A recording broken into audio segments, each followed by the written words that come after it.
In the beginning was the Word, and the Word was with God, and the Word was God. He was in the beginning with God. All things were made through him, and without him nothing was made that was made. For God so loved the world that he gave his only begotten Son, that whoever believes in him should not perish, but have everlasting life. For God did not send his Son into the world to condemn the world, but that the world through him might be saved.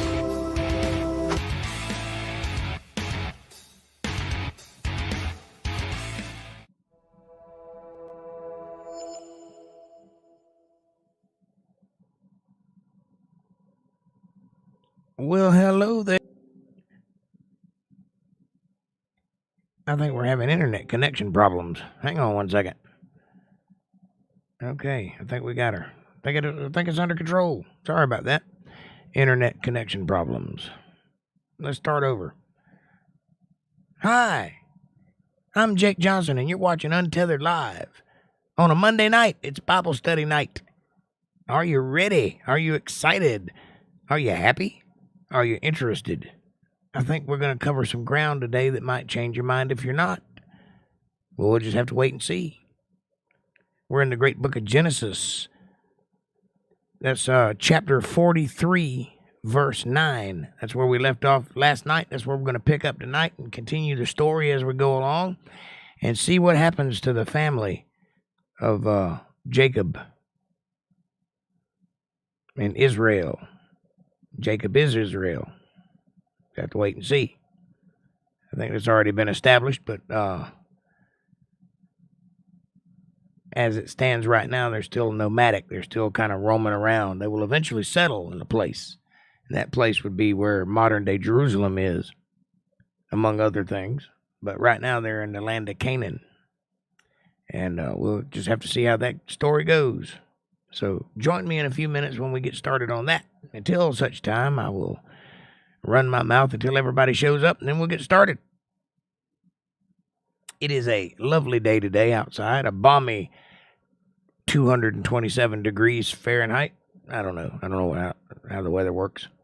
It's kind of warm this afternoon, a lot warmer than it's been being, but it's still brisk at night. Kind of feels like wintertime when the sun goes down. I think it's supposed to do that. It is October after all.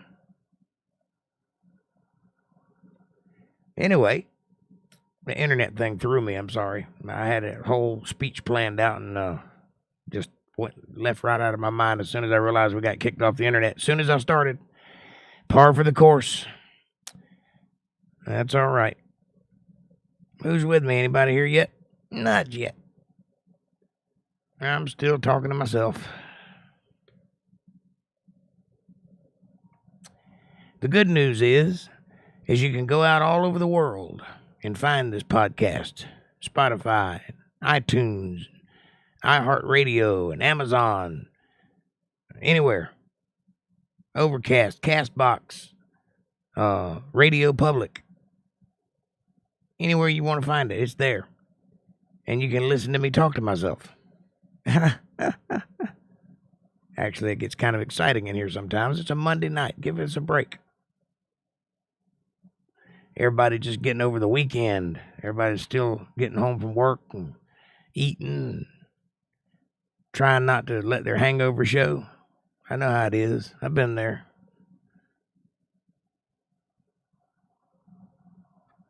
Nonetheless, it's going to be a great read tonight. I can feel it in my bones. Last night was pretty exciting. It's a good story. It's like reading Game of Thrones or something. I don't know how to describe it. It's just a very good story, well put together. And the best part is it's true. It's not based on a true story. It is a true story. All these things occurred. So you can read it like that and marvel how people handled the situations they were in, what they said and did, why they said and did it, what made sense at the time, what wouldn't make sense now. Because although the world is completely different in every way, it's also exactly the same in every way. People are not that different. circumstances are different and technology is different. But if you strip all that away, you begin to realize that that's a gilded cage that we put ourselves in. Like the internet, for example. Have all these problems with the internet. Lord forbid it gets cut off and you can't reach out and touch someone. That's not part of life. You weren't born with the internet attached to your brain. You put yourself in that box. And all the problems that go along with it came from the box that you put yourself in. And you could take yourself out of it just as easily and focus on other things. It's not always that easy, though, is it? Hey, April, what's happening? Seems like in this day and age, you can't live without it. It's like part of the bloodline or something, you know. But it's not. It's just a thing. It's vastly overrated and it's right in your face, but it's not necessary. Neither is television or radio or anything else for that matter. All technology is a gilded cage. A gilded cage that you put yourself in. But if you strip all that away and just look at people, they're exactly the same as they've always been. They have the same insecurities. They have the same worries. They have the same fears. They have the same strengths. They have the same braveries. And they have the same convictions. And that's kind of what we're talking about in this book is conviction and belief, understanding that there's a greater thing that you're aspiring to be or aspiring to achieve. And it gets pretty powerful. How's your day, April? How are things going where you are?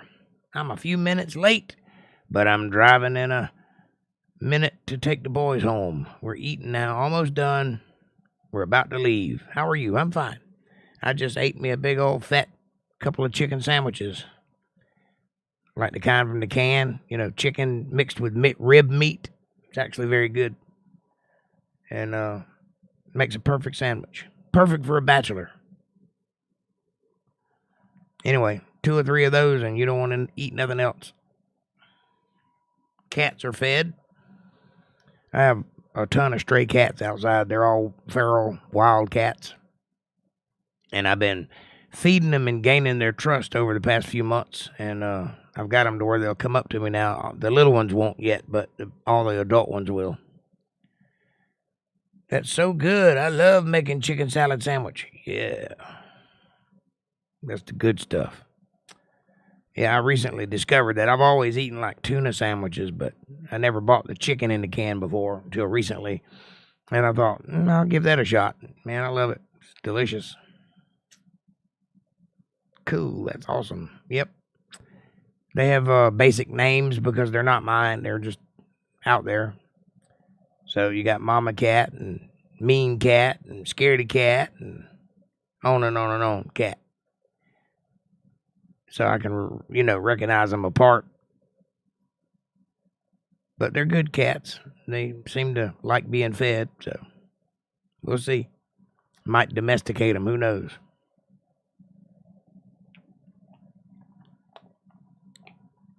I know one thing. Videoing the progress is putting some weight on my channel. We're up almost 50 subscribers since I started this thing. That's not a lot in the YouTube world, but it's a lot for me because we've been sitting steady at 230 for a long time. You sound like me naming my fish. Yeah, it's a fish. Why would I name it? It doesn't know its name. A fish has short-term memory anyway, so it doesn't even know you own it or that you called it by its name. And if it knew its name, it forgot it. At least that's the way I understand fish anyway. I might be wrong, but I think that's how it is with all fish. Definitely goldfish.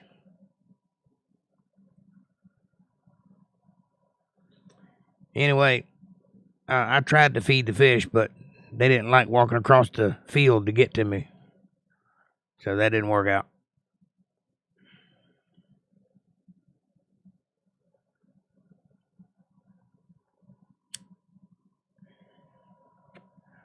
I was supposed to work today, and my boss had some other things that he needed to do, so I ended up getting cut.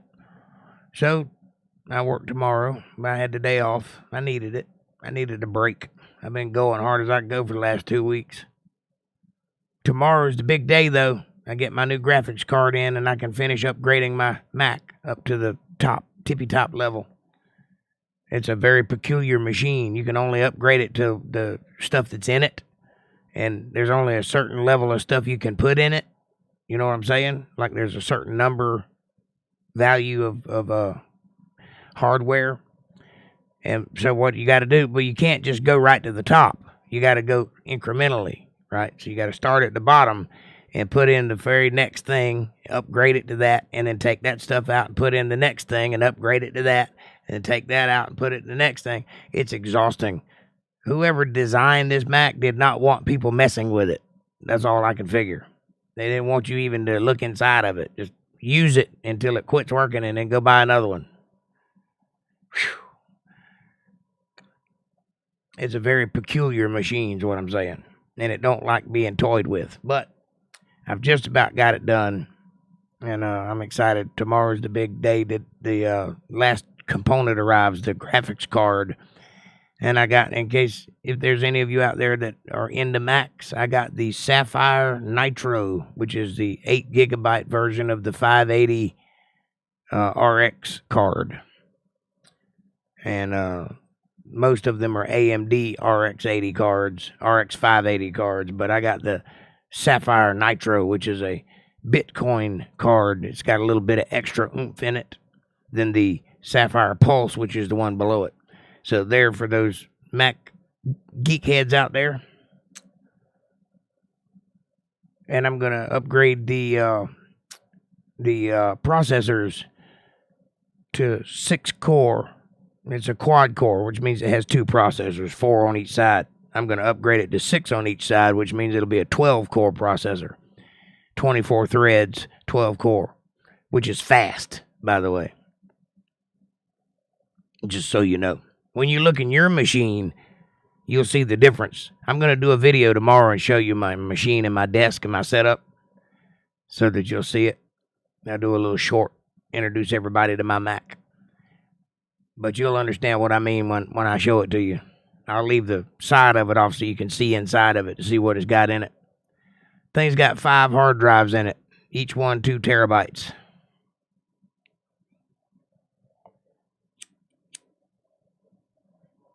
And potential to put about 6 more in it if I wanted to. With SSD cards, there's a card slot that you can put a expander in and put in 6 little hard drives that are terabyte. But they're SSD, which means they have no moving parts. They're like flash drives. So I could put 6 more of those in there if I wanted to. So I've got unlimited space. I won't run out of space for a long time. I did a little video editing on it last night, and it's superb. It's excellent. Worth every penny. I don't know why, but I get a little tingle in my spine when Final Cut Pro pops up, which is the software that most people use in Hollywood. It's either Final Cut Pro or Adobe Premiere, which are basically the same thing, but with different companies. They do the same thing anyway.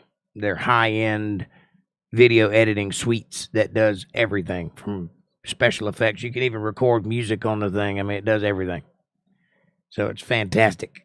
And I get a little excited every time it pops up because it's very nice. It's very nice to work on. Unlike a Windows machine with like Video Pad or Windows Movie Maker. That's where I started. That's like the equivalent of Microsoft Paint. It's not good. Not a lot of options. Not a lot of power. Final Cut Pro, I could make a feature film with it. You know, like Star Wars. And with my Mac, I can even do like animation and rendering deep special effects and stuff like that. It granted be a little slower than the Hollywood because where I say mine's a 12 core, the one they have in Hollywood's like a 48 core or 128 core. It's ridiculous how fast them things go, but I can't afford anything like that. In its bracket, mine is the fastest computer on planet Earth that a human being can get in that class of ship.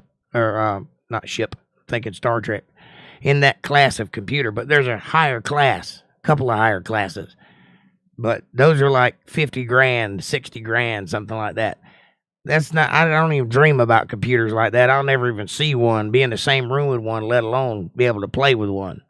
Mine's pretty bad, though. I like it.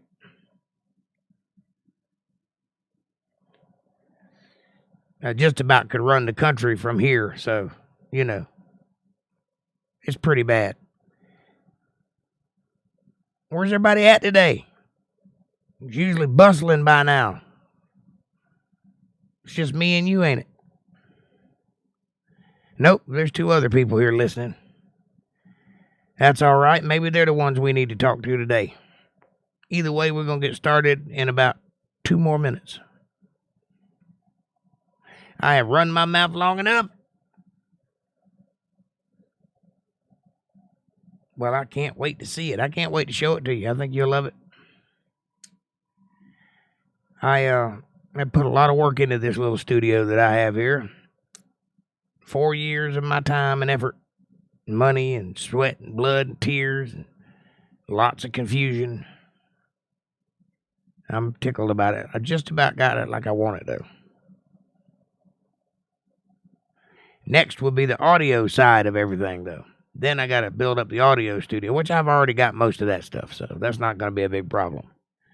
Just finding the place to put stuff. I don't know, you're fine, love. Well, thank you for the compliment. I know I'm good looking. What do you mean?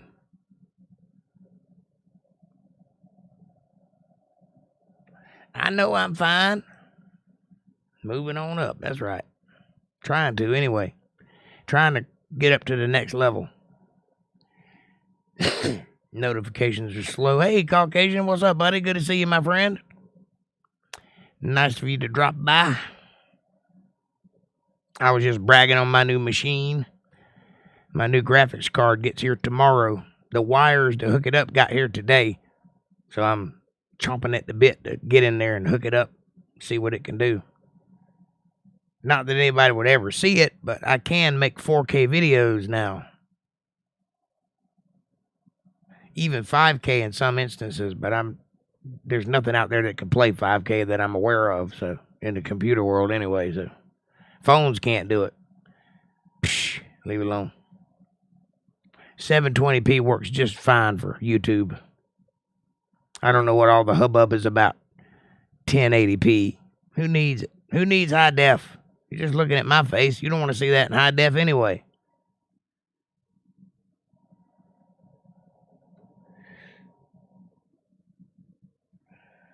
But the cool thing is now I got a machine that can actually record in high def and not get too hot and start shutting down.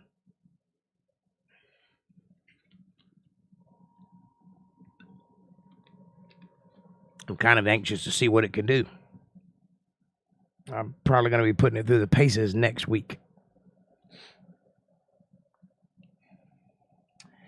I'm going to launch a satire radio show. Are you now?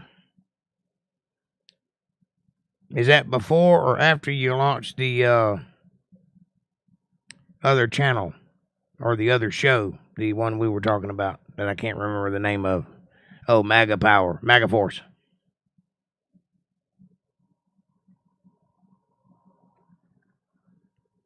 Radio is good. I can give you some pointers on how to get out to the rest of the world if you're interested. I think you'd be great at it, love. I think so, too. He does have a voice for radio. He has a face for radio, too. And so do I. Which is why I do offer this podcast in audio only for people that can't stand to look at my mug.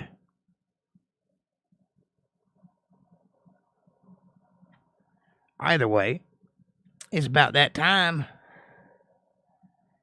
Can't get 5 YouTubers to agree on nothing. I agree with you. There's one.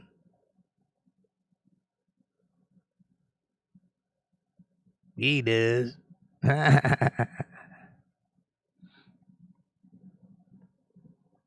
Can't never could.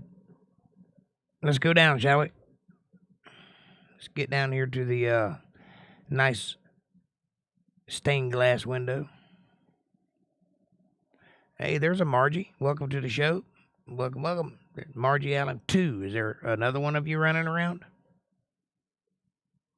That's terrifying. All right, we're just about to get started. If you got your Bibles handy, crack them open to the book of Genesis, chapter 49.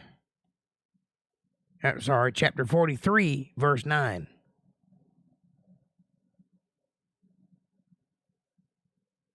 And other channel is sitting over there. Yeah. All right. Let's pull up the book.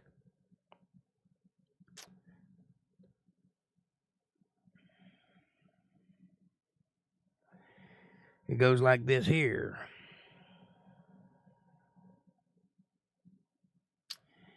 I will be surety for him. Of my hand shalt thou require him. If I bring him not unto thee, and set him before thee, then let me bear the blame forever. For except we had lingered, surely now we had returned this second time. What are we talking about here? Okay. When we last left off, Joseph had become second in command over all of Egypt.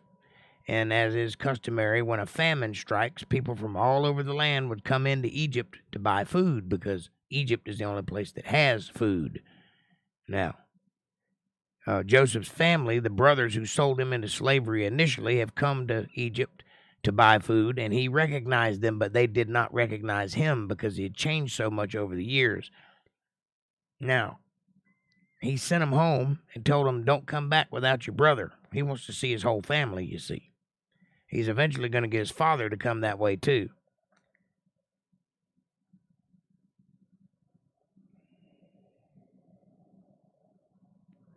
P.S. I am after one. Yep, that's what 2 usually does.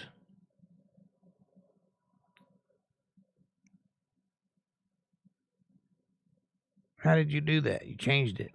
Now it just says Margie Allen. Before it said Margie Allen 2. Or did you type a 2? And I missed it. It's weird. Anyway. So now Reuben, the son, one of Jacob's brothers, is trying to convince his father to let him take his other brother to see Jacob, whom they don't know is Jacob.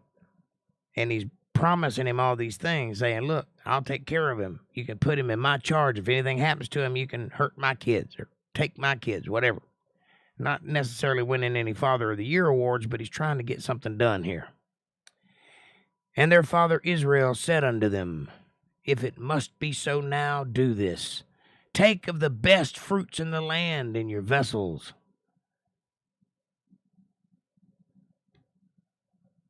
And carry down the man a present, a little balm, a little honey, spices and myrrh, nuts and almonds. Really try to float his boat, you know what I'm saying? And take double money in your hands. And the money that was brought again in the mouth of your sacks. Remember, when they came home, they had the money that they took to buy food with. He gave them the food and he gave them their money back. Only they didn't know that. They thought they might have made a mistake and they stole the money. So they're actually kind of worried about him killing them if they return. Nonetheless, he's saying, bring the money back plus more money plus a bunch of gifts and see if you can't bribe the guy into giving you some more food. Then he says, carry it again in your hand. Peradventure, it was an oversight. Maybe they made a mistake. Maybe they don't even realize they did it. Jacob knows he did it. He did it on purpose. Joseph. I'm getting those two confused. Anyway, you know who I'm talking about. Take also your brother and arise and go again unto the man. And God Almighty give you mercy before the man, that he may send away you, your brother, your other brother, and Benjamin. And if I be bereaved of my children, I am bereaved. So let it be. What's done is done. If it happens, it happens. That's what he's saying. And the man took that present, and they took double money in their hands, and Benjamin, and arose up and went down to Egypt. It's actually up to Egypt. Or is it down to Egypt? Well, they're over here in Canaan, so yeah, they went down to Egypt. And they went down to Egypt and stood before Joseph, still not recognizing him. And when Joseph saw Benjamin with them, he said to the rulers of the house, "Bring these men home, and slay and make ready, for these men shall dine with me at noon. Take these men to my house and prepare a big meal. They're eating with me, all of them." That's 12 brothers there, or 11 actually. He's the 12th one. They still don't know it's him.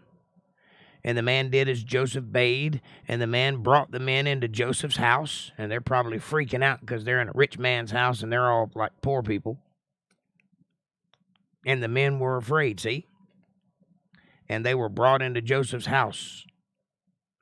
And they said, "Because of the money that was returned in our sacks at the first time are we brought in."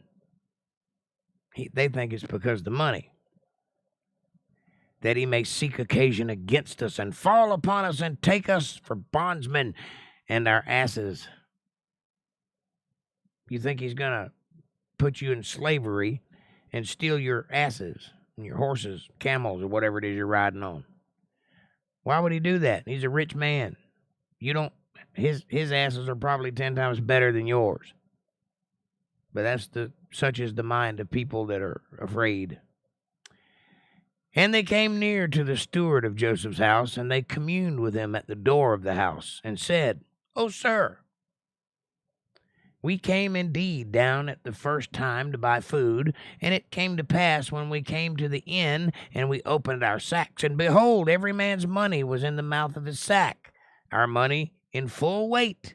We have brought it again in our hands. Honestly, we didn't steal it. Honestly, you can have it back." I don't think Joseph cares about your money. "And other money have we brought down in our hands to buy food.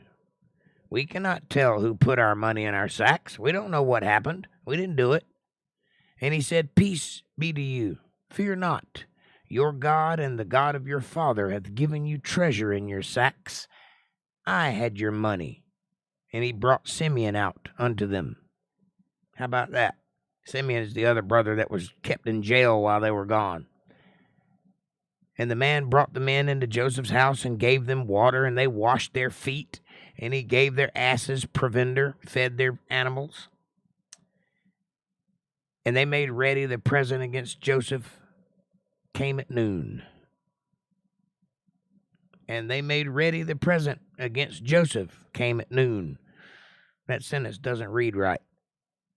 But Joseph came at 12 o'clock, and they were getting ready for him. For they heard that they should eat bread there. And when Joseph came home, they brought him the present which was in their hand into the house, and bowed themselves to him to the earth. So they're still not looking at his face. They still don't know it's their brother. And he asked them for their welfare, and said, "Is your father well, the old man of whom ye spake? Is he yet alive?" And they answered, "Thy servant our father is in good health, and he is yet alive." And they bowed their heads and made obeisance. Obeisance means to give respect, or to give fealty to the man who's in charge, the king in this case. He's not a king, but he's the next best thing, literally. And that's what they're doing. They're giving obeisance. I know it sounds like another thing, but that's what it means. And he lifted up his eyes and saw his brother Benjamin, his mother's son. That's his only true brother. The others are half-brothers. And said, "Is your younger brother, of whom you spake unto me?" And he said, "God be gracious unto thee, my son." And Joseph made haste, for his bowels did yearn upon his brother. He was excited. He wanted to get him to recognize him, for he sought where to weep. He had to leave the room. His eyes were getting kind of misty. And he entered into his chamber and wept there. And he washed his face and went out and refrained himself and said, Sit on bread. Bring it on. Bring on the food. They still have no idea who he is. And they set on for him by himself, and for them by themselves, and for the Egyptians which did eat with them by themselves. So I'm assuming this is a pretty big table. So Joseph is on one side of the table by himself, and his brothers are on the other side of the table by themselves, and the other guys are by themselves. They're not eating all together. They're kind of separated by the distance. That's the way I'm picturing this. I don't know. It isn't very clear, but that's kind of the way I'm seeing it. Because the Egyptians might not eat bread with Hebrews, for that is an abomination unto Egyptians. And now you know why they separated themselves. Hebrews and Egyptians don't eat bread together. It's kind of weird. And they sat before him, the firstborn according to his birthright, and the youngest according to his youth. And the men marveled one at another. And he took and sent messes unto them from before him. But Benjamin's mess was 5 times so much as any of theirs. Benjamin is his real brother, remember that. And the messes, he's talking about their food. And they drank and were merry with him. And he commanded the steward of his house, saying, Fill the men's sacks with food as much as they can carry, and put every man's money in his sack, in his sack's mouth. So this is twice he's given them food and given them their money back. He's not letting them pay for nothing. Furthermore, he says, And put my cup, the silver cup, in the sack's mouth of the youngest, and his corn money. And he did according to the word that Joseph had spoken. And soon as the morning was light, the men were sent away, they and their asses. And when they were gone out of the city, and not yet far off, Joseph said unto his steward, Up, follow after the men. And when thou dost overtake them, say unto them, Wherefore have ye rewarded evil for good? Is not this it in which my Lord drinketh, and whereby indeed he divineth? Have ye done evil in so doing? Oh no! Joseph is going to screw with them a little bit. Now remember, Joseph told his steward to put that cup, the silver cup, in their sack, right? And then he says, as soon as they get over the hill, go catch them and accuse them of stealing the cup. He's having a little bit of fun with his brothers. You have to understand what's going on here. And he overtook them, and he spake unto them these same words. And they said unto him, Wherefore saith my Lord these words? God forbid that thy servant should do according to this thing. We didn't take no cup. What are you talking about? How dare you accuse us of stealing? We like the man. We're not going to steal from him. Honest.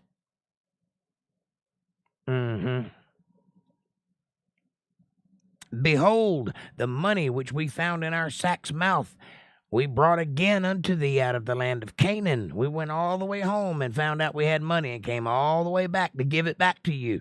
That's not what thieves do. How then should we steal a little cup out of thy Lord's house, the silver or gold? With whomsoever of thy servants it be found, both let him die, and we also will be my Lord's bondsmen. Kill the man that stole it, and we'll work for him for free. That's how much we didn't steal it. Joseph has got to be rolling right now, laughing at them, acting crazy. And he said, Now also let it be according unto your words. He with whom it is found shall be my servant, and ye shall be blameless. Then they speedily took down every man his sack to the ground, and opened every man his sack. It's like a game of hide and seek here. They don't know who's got the cup. They don't believe anybody's got it. They think they didn't steal it. Although the servant that's talking to him actually put it in one of their bags. I'm guessing it's going to be the one that sold Joseph into slavery. How much you want to bet?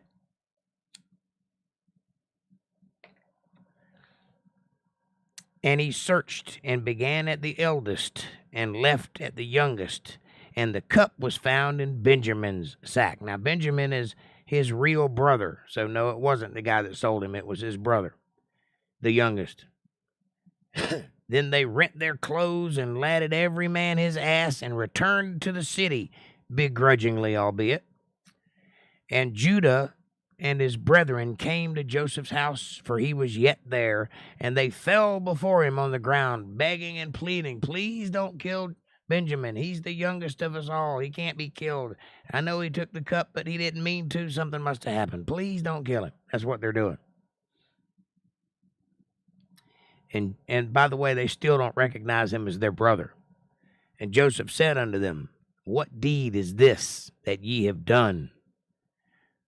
Wot ye not that such a man as I can certainly divine? Translation, don't you know that I can figure out who did this? And Judah said, what shall we say unto my Lord? What shall we speak? Or how shall we be so clear of ourselves? Or how should we clear ourselves? God hath found out the iniquity of thy servants. Behold, we are my Lord's servants, both we and he also with whom the cup is found. Notice no mention of killing him at that time, because now they know they have the cup. And he said, God forbid that I should do so, but the man in whose hand the cup is found, he shall be my servant. And as for you, get you up in peace unto your father. Leave Benjamin with me, and y'all go home. Benjamin is his real brother, his whole brother. The rest of them are half-brothers. So it's like having his close family with him again. He's not going to make him a servant, by the way. He's going to make him a apprentice or something. Then Judah came near unto him and said, O my Lord, let thy servant, I pray thee, speak a word in my Lord's ears, and not thine anger burn against thy servant. For thou art even as Pharaoh. You are as strong as Pharaoh, but please let me have a word with you in private. My Lord asks his servants, saying, have ye a father or a brother? And we said unto my Lord, we have a father, an old man, and a child of his old age, a little one. And his brother is dead. This brother being Joseph, who they think is dead. He still doesn't know he's talking to his own flesh and blood. And he alone is left of his mother, and his father loveth him. That's Benjamin. And thou saidst unto thy servants, bring him down unto me, that I may set mine eyes upon him. And we said unto my Lord, the lad cannot leave his father, for if he should leave his father would die. And thou saidst unto thy servants, except your younger brother come down with you, ye shall see my face no more. And it came to pass, when we came up unto thy servant, my father, we told him the words of my Lord, and our father said, go again, and buy us a little food. And we said, we cannot go down, if our younger brother not be with us. No, if our younger brother be with us, then we will go down. For we may not see the man's face, except our younger brother be with us. That's what they said. And thy servant, my father, said unto us, ye know that my wife bare me 2 sons, and the one went out from me. And I said, surely he is torn in pieces, and I saw him not since. That would be Joseph, the man who they're talking to. And if you take this also from me, and mischief befall him, ye shall bring down my gray hairs with sorrow to the grave. It's a little dramatic, a little bombastic, but he's saying, if you hurt my youngest son, I'm going to die. Now, therefore, when I come to thy servant, my father, and the lad be not with us, seeing that his life is bound up in the lad's life, it shall come to pass, when he seeth that the lad is not with us, that he will die. And thy servants shall bring down thy gray hairs of thy servant, our father, with sorrow to the grave. Translation, if I leave Benjamin here to be your servant and go home empty-handed without his youngest son, he's going to kill me and then he's going to die. Can't have that. For thy servant became surety for the lad unto my father, saying, if I bring him not unto thee, then I shall bear the blame to my father forever. So you see, even my children are bound up in this. If I don't bring him home, I'm going to lose my kids too. And my life is changed forever because you're keeping Benjamin. So really, you can't keep him. Now, therefore, I pray thee, let thy servant abide instead of the lad a bondsman to my lord, and let the lad go up with his brethren. I'll stay here and let him go home. For how shall I go up to my father, and the lad be not with me, lest peradventure I see the evil that shall come on my father? I don't want to watch my dad die. How can I go home without Benjamin? And then Joseph could not refrain himself before all of them that stood by him, and he cried, because every man caused every man to go out from me. And there stood no man with him, while Joseph made himself known unto his brethren. So he sent all the other guys out of the rooms. It was just him and his brothers in the room. And he wept aloud, and the Egyptians in the house of Pharaoh heard everything. Joseph in there crying, and said to his brothers, I am Joseph. Doth my father yet live? And his brethren could not answer him, for they were troubled at his presence. Well, yeah, they've been talking to him for a solid week and didn't know he was Joseph, because they assumed him to be dead from childhood. And Joseph said unto his brethren, Come near to me, I pray you. And they came near, and he said, I am Joseph, your brother, whom ye sold into Egypt. Look where I ended up. Didn't I tell you you'd be bowing to me? Now remember who's the boss. Ha!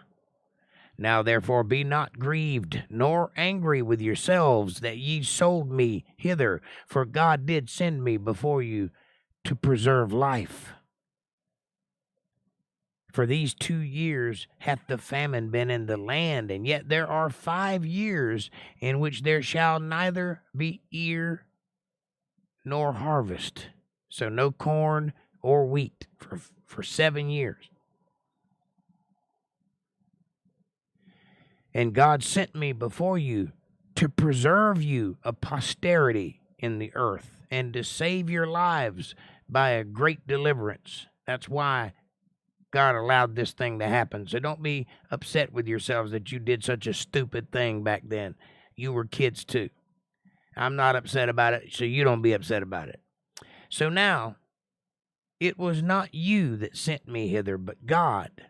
And he hath made me a father to Pharaoh, a lord of all of his house, and a ruler throughout all the land of Egypt. Haste ye, and go up to my father, and say unto him, Thus saith thy son Joseph, God had made me lord of all of Egypt. Come down unto me, tarry not. Don't wait a minute. Get up and let's go. Come on down here. And thou shalt dwell in the land of Goshen, and thou shalt be near unto me, thou and thy children, and thy children's children, and thy flock, and thy herds, and all that thou hast. And there will I nourish thee. I'll make sure you're taken care of. For yet there are 5 years of famine, lest thou and thy household and all that thou hast come to poverty. If you don't come, you're all going to die. You're all going to starve to death, so get down here. And behold, your eyes see, and the eyes of my brother Benjamin, that is my mouth that speaketh unto you. Make sure that you look at my face and look at Benjamin's face and realize that I'm telling you the truth. We are brothers. His mouth is my mouth. So look at it, and then go tell your father.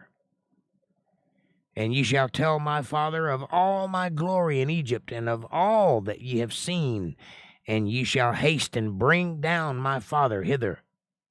And he fell upon his brother Benjamin's neck and wept, and Benjamin wept upon his neck. Moreover, he kissed all his brethren and wept upon them.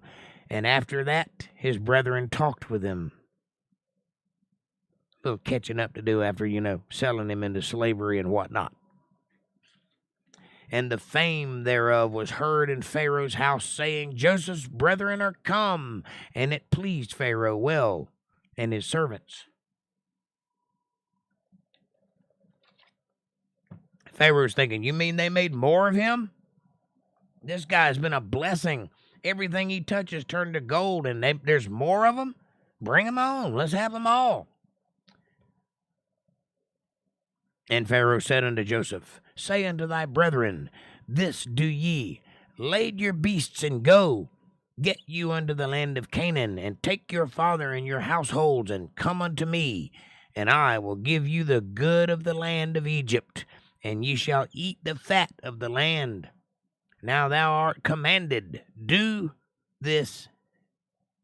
Ye do this. This do ye. I think I'm dyslexic. Can't read these sentences straight.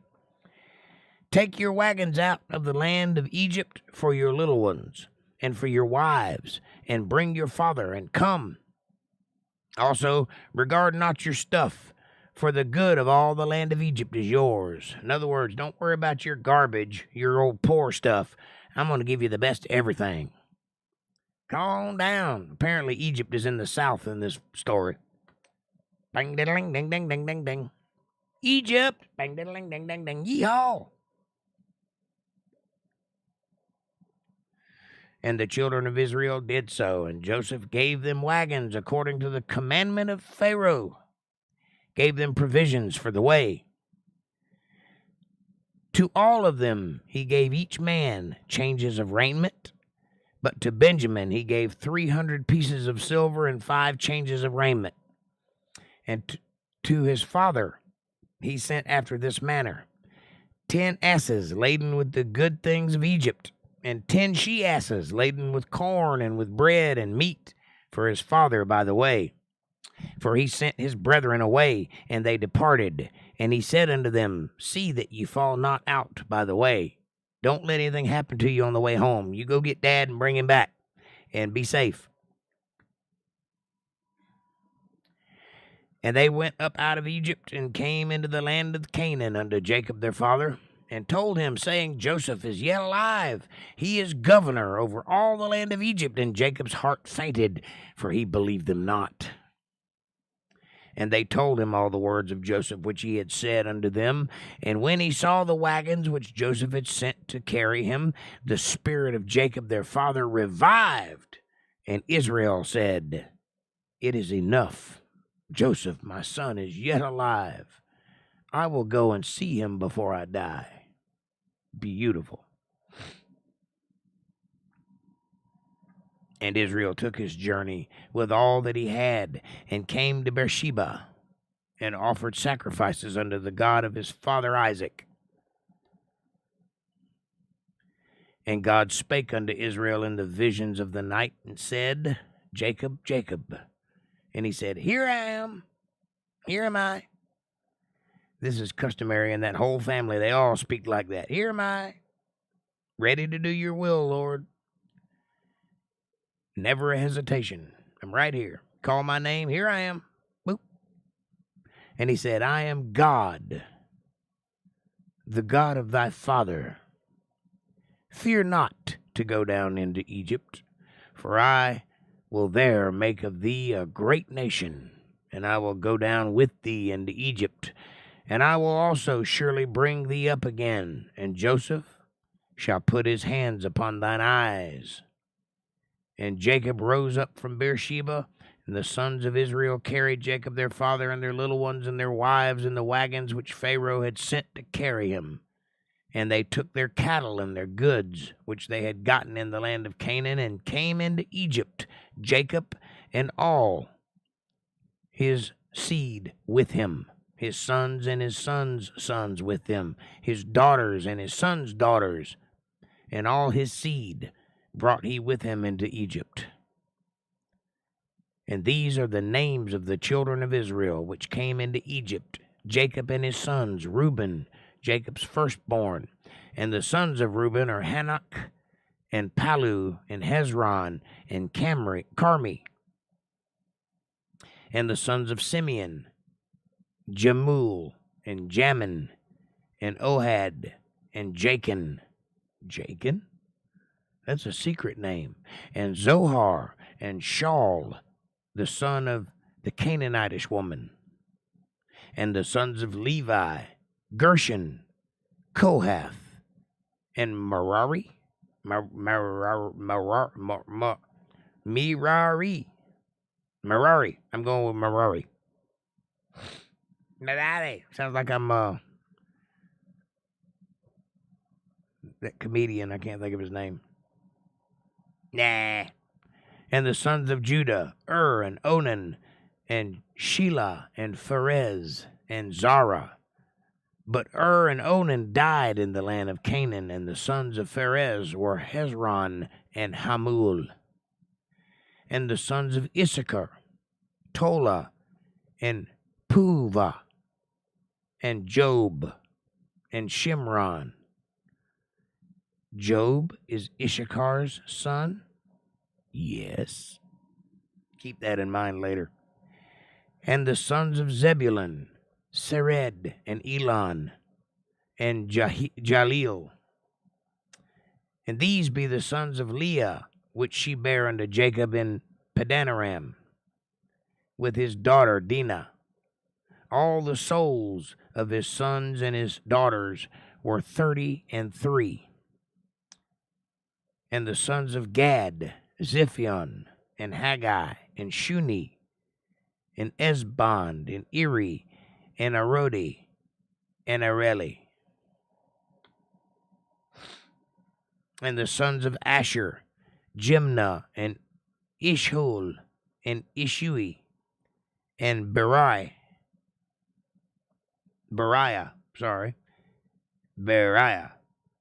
and Sarah, their sister. The sons of Beriah, Heber. Keep that name in mind. Heber, this isn't the Heber, but it's another Heber. The first Heber is the actual beginning of this family line. And the word Heber is where we get the word Hebrew from. You understand? So the bloodline of Heber, or Eber without the H, is the Hebrews from the early book of Genesis in the begats section. But Heber is a offspring of the name Eber. So this guy named his son after that guy. And Malkiel. And these are the sons of Zilpah, whom Laban gave to Leah his daughter. And these she bare unto Jacob, even 16 souls. So that's 33 plus 16. The sons of Rachel, Jacob's wife, Joseph and Benjamin. And unto Joseph in the land of Egypt were born Manasseh and Ephraim, which Asenath, the daughter of Potiphar, priest of On, bare unto him. Potiphar, however you want to say that. And the sons of Benjamin were Bela, and Bekar, and Ashbel, and Gera, and Naaman, and Ehi, and Rosh, and Mupim, and Hupim, and Ard. And these are the sons of Rachel, which were born unto Jacob. All the souls were 14. That's 33, 16, and 14. A lot of kids. And the sons of Dan, Hushim, and the sons of Naphtali, Jaziel, and Guni, and Jezer, and Shilim. And these are the sons of Bilhah, which Laban gave unto Rachel his daughter, and she bare these sons unto Jacob. All these souls were 7. That's 33, 16, 14, and 7. A lot of kids. And all the souls that came with Jacob into Egypt, which came out of his loins, besides Jacob's sons' wives, all the souls were 60. That's 60 people.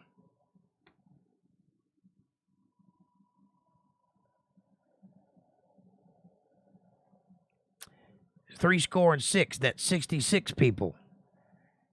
And the sons of Joseph, there's 66 books in the Bible too, by the way. That's interesting. A little number thing. And the sons of Joseph, which were born him in Egypt, were 2 souls. All the souls of the house of Jacob, which came into Egypt, were 70. That's 70. And he sent Judah before him unto Joseph to direct his face unto Goshen. And they came into the land of Goshen. And Joseph made ready his chariot and went up to meet Israel his father to Goshen, and presented himself unto him. And he fell on his neck and wept on his neck a good while. He was happy to see his daddy, and his daddy happy to see him. And Israel said unto Joseph, Now let me die, since I have seen thy face, because thou art yet alive. I'm so happy I could die now. Everything is perfect. I don't have to be here anymore. Israel says, Slow your roll, Pops. We got work to do. And Joseph said unto his brethren and unto his father's house, I will go up and show Pharaoh, and say unto him, My brethren and my father's house, which were in the land of Canaan, are come unto me, and the men are shepherds, for their trade have been to feed cattle, and they have brought their flocks and their herds and all that they have. And it shall come to pass, when Pharaoh shall call you, and shall say, What is your occupation? That ye shall say, Thy servant's trade hath been about cattle from our youth even until now, both we and also our fathers, that ye may dwell in the land of Goshen. For every shepherd is an abomination unto the Egyptians. Now you see, Joseph is playing a game here, setting his family up. He knows that the Pharaoh wants to welcome them all into the house. And they are not shepherds, by the way. They're other things. But if they say they're shepherds, which they did have flocks, so they can say that they're shepherds, then Joseph knows that the Egyptians won't want anything to do with them. But since they're his family, they'll keep them close by, but not in Egypt proper. So they're going to give them Goshen, the city, to be theirs. See what he did there? He just gave his family land rights in Egypt and made them Egypt royalty proper by one little omission of fact.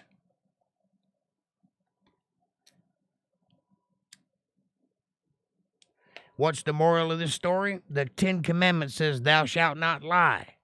But the Bible says, if business savvy is in effect, thou shalt and can stretch the truth a little to work in your advantage when it's in negotiation of business. I didn't write it. I'm just telling you what it says.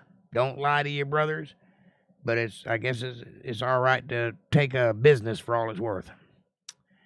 Then Joseph came and told Pharaoh and said, My father and my brethren and their flocks and their herds and all they have are come out of the land of Canaan, and behold, they are in the land of Goshen. And he took some of his brethren, even 5 men, and presented them unto Pharaoh. And Pharaoh said unto his brethren, What is your occupation? And they said unto Pharaoh, Thy servants are shepherds, both we and our fathers. And the Pharaoh said, No, he didn't do that. But he did say, They said moreover unto Pharaoh, For to sojourn in the land we are come, for thy servants have no pasture for their flocks. We can't come to Egypt, because there's no place for them to eat, for the famine is sore in the land of Canaan. Now, therefore, we pray thee, let thy servants dwell in the land of Goshen.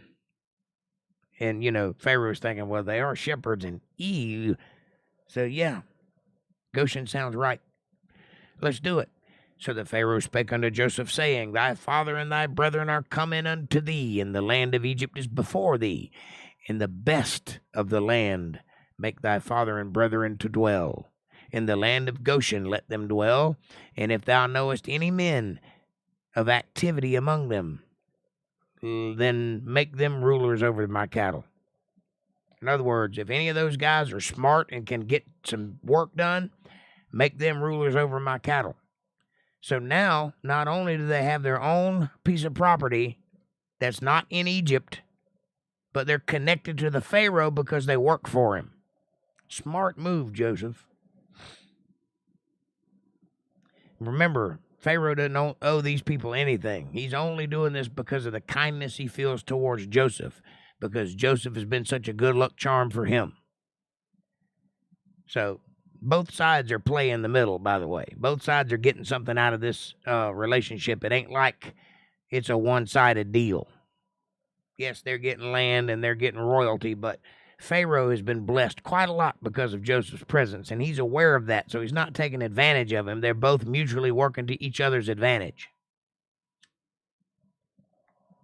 And Joseph brought in Jacob his father and set him before Pharaoh, and Jacob blessed Pharaoh. And Pharaoh said unto Jacob, How old are you? And Jacob said unto Pharaoh, Pshaw, the days of the years of my pilgrimage are 130 years. Few and evil have the days of the years of my life been, and have not attained unto the days of the years of the life of my father in the days of their pilgrimage. So my fathers were even older than I am. I'm old, but my daddy was really old. And Jacob blessed Pharaoh and went out from before Pharaoh.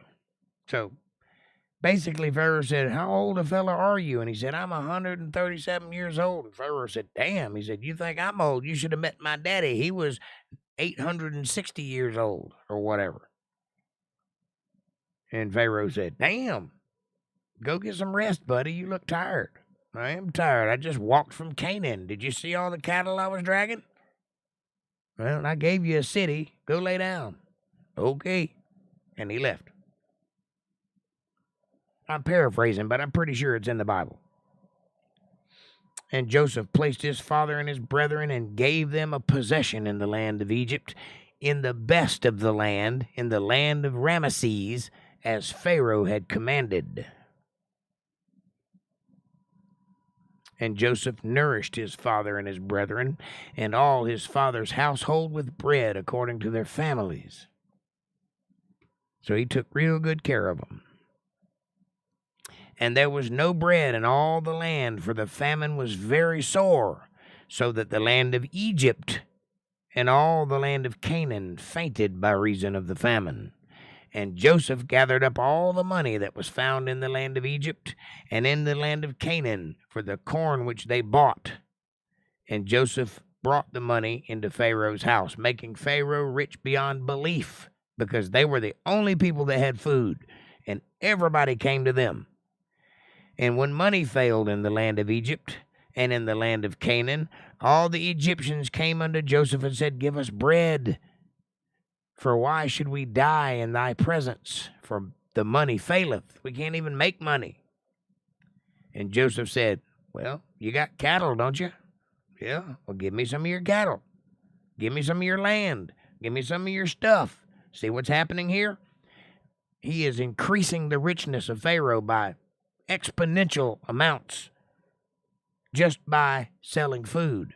And when there's no more money, he started taking stuff. He said, Give your cattle, and I will give you for your cattle if money fails. And they brought their cattle unto Joseph, and Joseph gave them bread in exchange for horses, and for flocks, and for cattle of the herds, and for the asses. And he fed them with bread for all their cattle for that year. Took them a whole year of people bringing stuff to them. And when that year was ended, they came unto him the second year, and said unto him, We will not hide it from my lord, how that our money is gone, it's spent, we have nothing. My lord also hath our herds of cattle, and there is not aught left in the sight of my lord, but our bodies and our lands. And Joseph said, Did you say land? Wherefore shall we die before thine eyes, both we and our land? Did you say land? They don't make land anymore. I'll take some of that. Buy us and our land for bread, and we and our land will be servants unto Pharaoh. And give us seed, that we may live and not die, that the land be not desolate. Check it out. Now, not only did I get your land, but I got you as slaves. And all I got to do is feed you. I don't even have to pay you. It's brilliant. What's up, Brandon? And Joseph bought all the land of Egypt for Pharaoh, For the Egyptians sold every man his field, because the famine prevailed over them. So the land became Pharaoh's, the whole land. All of Egypt is his, and all of Canaan. And as for the people, he removed them to cities, from one end of the borders of Egypt even unto the other end thereof. Only the land of the priests bought he not, for the priests had a portion assigned to them of Pharaoh, and did eat their portion which Pharaoh gave them, wherefore they sold not their lands. So the priests made out like bandits, but everybody else lost all their property. And then Joseph said unto the people, Behold, I have bought you this day, and your land for Pharaoh. Lo, he is seed for you. Or here is seed for you, sorry. And ye shall sow the land. So here's what you're going to do. I'm going to give you seed, and you're going to go out and farm and grow more bread. And we're going to put an end to this famine by that. So he turned them into themselves. He bought them, bought all their property, bought all their cattle, bought all their stuff, so they're now desolate. They have nothing. Then he made them slaves. And then he sent them back into the land they used to own and turned it all into farmland. Smart thinking. Because now the next year they're going to be producing food. And he's going to actually make them rich again by doing that. Only Pharaoh's getting a large cut of it, so he's going to be the richest. And it shall come to pass in the increase that ye shall give a fifth part unto Pharaoh, and 4 parts shall be your own, for seed of the field, and for food, and for them of your household, and for food for your little ones. So you give us a fifth, you take a fourth. I don't know how math works, but I'm assuming that's all of it. And that's where we're going to stop for today, ladies and gentlemen. We will pick up this wonderful story next Sunday, where we'll pick up on chapter 47, verse 25, and see what happens. See how they make out. See how it works for them. I think they're going to do okay. What do you think? Man, what an exciting story. I hope that touched your heart. I hope it made you interested in the rest of the Bible and want you to dig deeper to find out what's really going on over there. And I hope it made you understand that this whole thing has been a plan from day one. God knows exactly how this is all going to work out, and he's got his eye on you. So you do your part, and everything will work out like it's supposed to. And with that, won't you do me a favor, please, and hit that subscribe button and press the bell icon so you get notifications of when I'm going to be online and when my new videos drop. Smash that like button. It's free, it's effortless, it's right in front of you, and it really does help the channel with the algorithms, and it helps us get recommended to other people, and we need that, so please do that. Share this video with somebody you love. Better yet, share it with somebody you don't love. Bring them into the family. Make them part of our fold. Be part of their solutions, not part of their problems. Leave comments down below. Let me know what you're thinking about. Question me, curse me, bless me, challenge me, confront me, conform me, drink my Kool-Aid. Make your own Kool-Aid. As long as you're thinking critical, that's what I want. Critical thought coming from that brain of yours. And hey, if you love the Word of God and you can see the value in what I'm trying to build here, or if you feel led to send your tithes, offerings, or love offerings this direction, or if you'd like to just pat me on the back and say, hey, nice job, Jake, buy yourself a cup of coffee, you can do that. You can support this ministry by going to paypal.me/jakejohnsonband. If you're a CashApp user, you can go to $JakeJohnsonBand. Every little bit helps. It's a win-win. It's a blessing for me. It's a blessing for you, too. God does notice these things. We do live in a reciprocal universe. You know how it works. Ask, and you shall be answered. Knock, and it shall be opened unto you. Give, and ye shall receive. Sometimes sevenfold. Who knows? That's what God does. That's how he works. But you got to initiate it. He ain't going to start the fight. You got to start the fight, and he'll finish it. That's how it works. I love you, and I will be ever in your debt and try to do everything in my power to be worthy of your support. And with that, I will take your questions and comments and criticisms and catharses and anything else that starts with a C. Go. Nice presentation, Jake. Thank you, ma'am. I appreciate that. Coming from you, that's a compliment. What's up, Branded? Good to see you, buddy.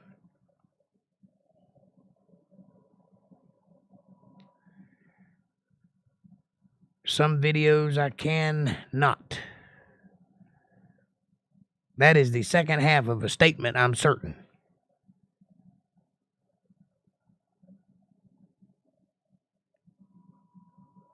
Let me scroll up and see if I missed.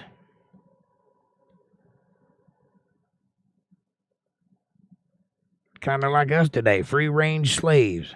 Amen, brother, and you're not wrong. Oh, some of my videos I can convert to shorts, and some videos I cannot. You keep your sentences in the same paradigm, buddy. So, you got any pointers there, Alan? Margie? I know what you do for a living. And you see what I'm doing for a living. So I'll take all the criticism I can take. Let me know what's up. Let me know what I'm doing right, what I'm doing wrong.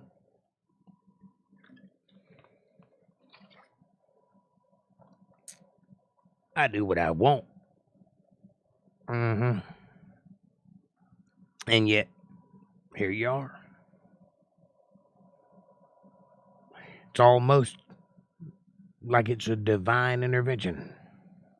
You did an inspirational video? I'd like to see that. I bet you'd be good at that. I know when you put your mind to it, you can really put on a statement.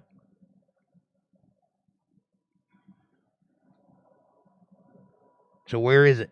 And how can we see it? It's there. It's where? Nebulous? Drop us a link, buddy.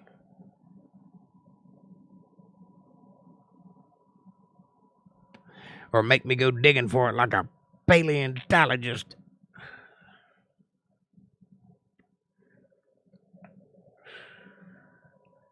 Hello, I love you, won't you tell me your name? There's a copyright strike. There it is. Y'all go there and check out his inspirational speech. I'm going to check it out after the podcast is over.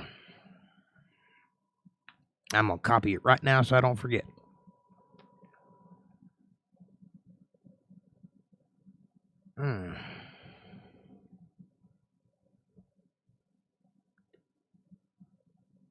One second. You got it.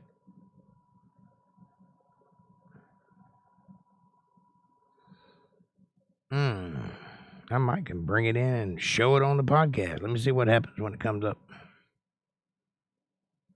Oops, something went wrong. I'm thinking that's not it. Try it again. No.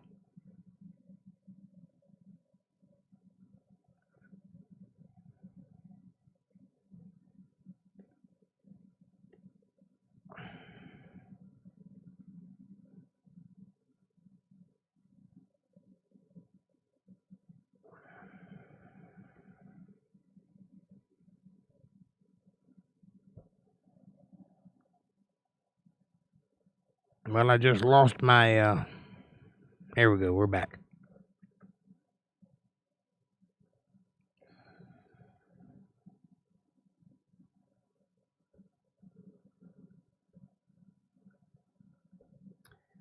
Try that one more time, buddy. I don't think it worked out. Next time, you guys, I will see you all on Wednesday or Friday. I'm not sure which. Have a good night. I love you guys so much. Well, we love you too, honey. Thank you for hanging tonight. I love you. Tell everyone we said hello and we love them, and I'll catch you on the flip side, babe. I'm off to work on a new song. Catch y'all next time. Peace, everybody. Well, all right, everybody leave. Fine. I didn't leave when you got here.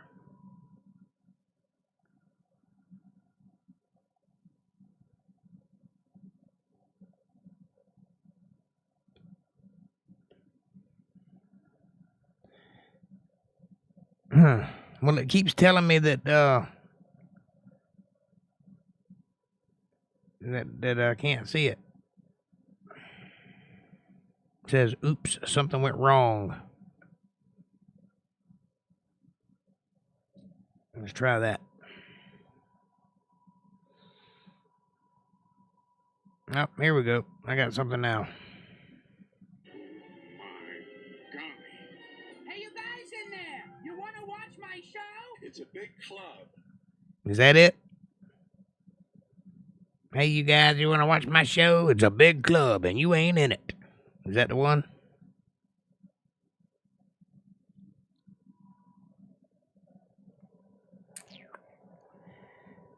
I think what April is trying to say, everybody, is... DJ, now I lay me down to sleep. Pray the Lord my soul to keep. If I die before I wake, That's me. VJ, That's my theme song. my best friend, Kibbles and bits. right through Put some kibble in my bowl. I've been a good doggy. Say it loud, say it proud. If I die before I wake. What's that? VJ. That's right. Make sure you do that when you hit that subscribe button. Just go right on over there and feed Jake.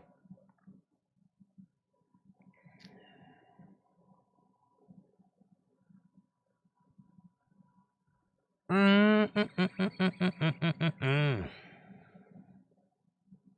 been a good podcast. I enjoyed the read tonight. I hope you guys did too. I hope you liked it. I liked it. Margie, you still with me? Everybody got quiet all of a sudden.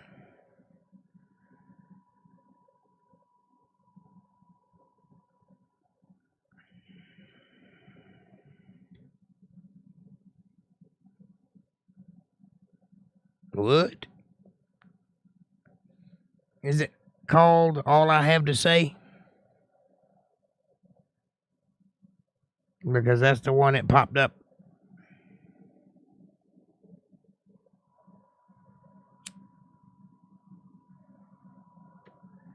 Hello, I love you, won't you tell me your name? Ba-da-da-bo-bo-bo-ba-doo-ba-doo-boo. Yep, I saw that earlier today. Good stuff, man, good stuff.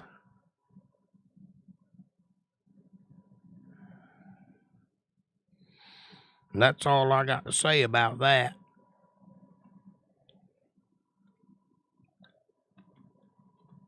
It's only 37 seconds long. Yep, it's a good one. You guys go by Caucasian Sasquatch's channel and check him out and press his like button and subscribe button and all his little things.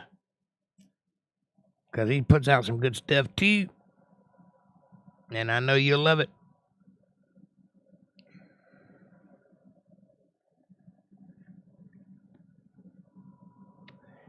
What a beautiful day in the neighborhood. Who you gonna call? Caucasian. Sasquatch. I don't know, I'm going crazy over here. Anybody got any questions, comments, criticisms, catharses? I call a professional. That's what you should do. Especially if you're unsure. And I use pH balanced sure. See? Strong enough for a man, but pH balanced for a woman.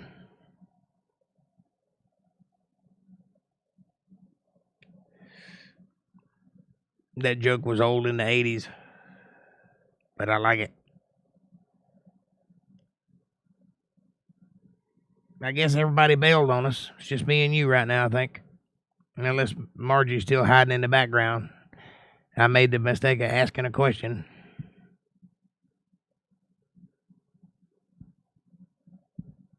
Out of all of us, she's the professional.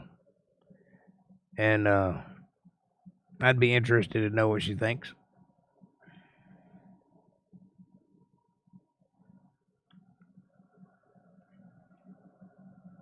She's been doing this sort of thing longer than we've been alive. But on the radio, same thing.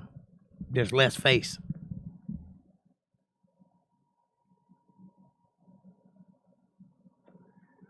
But it's the same principle.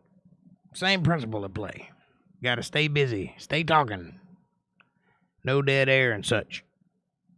And above all, for God's sakes, no smoking live on television.